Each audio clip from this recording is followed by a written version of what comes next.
Imagine waking up every day knowing it could be your last, but then living like that for 20, 30, even 40 years. Welcome to Death Row in America, where justice often comes slowly, and sometimes too late. Today, we are counting down the top 10 oldest people executed in the United States. But this video isn't just about numbers or names. It's about the psychological torment, the legal delays, and the ethical dilemmas of executing someone decades after their crime. Let us start. Number 10. Brandon Astor Jones, age 72. Brandon Astor Jones and another man, Van Roosevelt Solomon, were both convicted of the killing of store manager Roger Tackett during a robbery in 1979. Solomon was executed in 1985. Brandon spent over 36 years on Georgia's death row after being convicted in 1979. During that time he became a poet, a thinker, and a changed man. But in 2016 the state still carried out his execution at his age of 72. His story represents the transformation possible in prison and the system's refusal to recognize it. Number 9.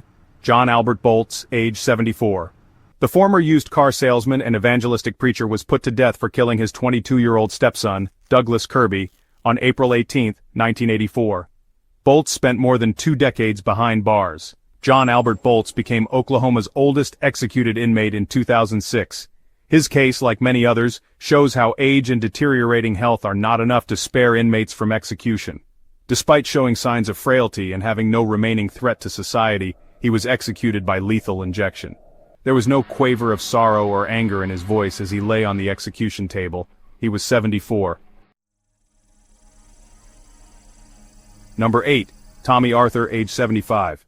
Arthur was convicted of killing riverboat engineer Troy Wicker, who was fatally shot as he slept in his bed in the North Alabama city of Muscle Shoals. Alabama gave Tommy Arthur 7 execution dates before finally putting him to death by lethal injections in 2017. He always claimed he was innocent. His execution followed years of legal mishaps and delays, showing how chaotic and emotionally devastating the system can be. He was 75. Number 7. Clarence Ray Allen, age 76. Clarence Ray Allen was a proxy killer who was executed in 2006 at the age of 76 by lethal injection at San Quentin State Prison in California for the murders of 3 people. Blind, deaf, wheelchair-bound, still, California executed Clarence Ray Allen. Critics called it cruel and unnecessary. What justice is served by executing someone already at death's door? Number 6. Murray Hooper, age 76. Hooper was sentenced to death in 1983 for the murders of Patrick Redmond and his mother-in-law Helen Phelps.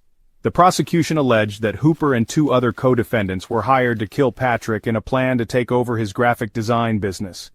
Arizona executed Murray Hooper in 2022 at the age of 76, after more than 40 years behind bars.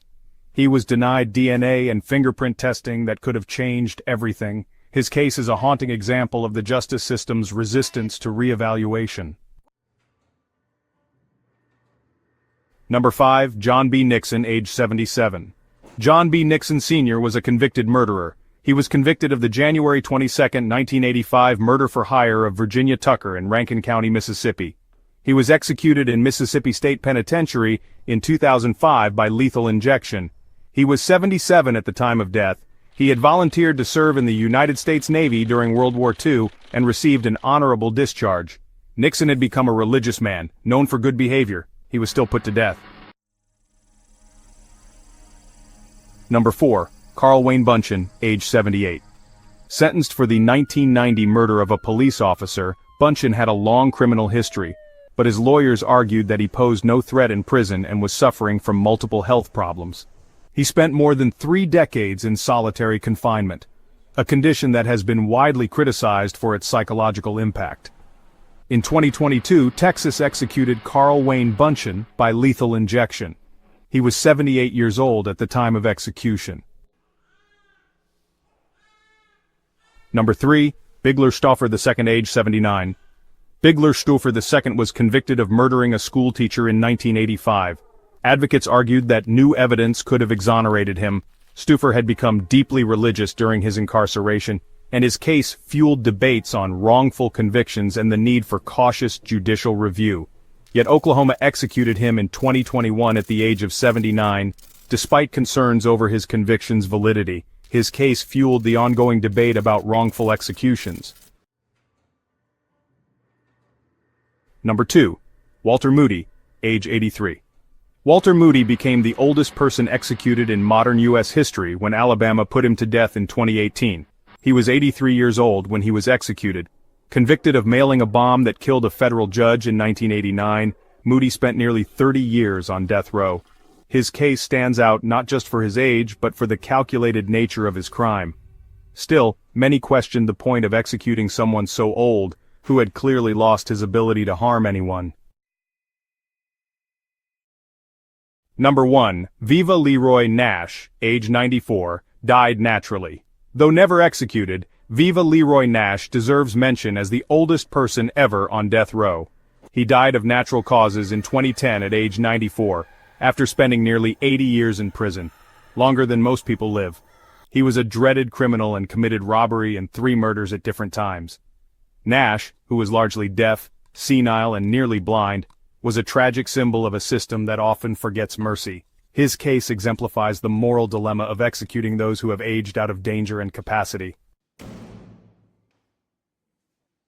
The U.S. justice system has multiple layers of appeals to prevent wrongful execution.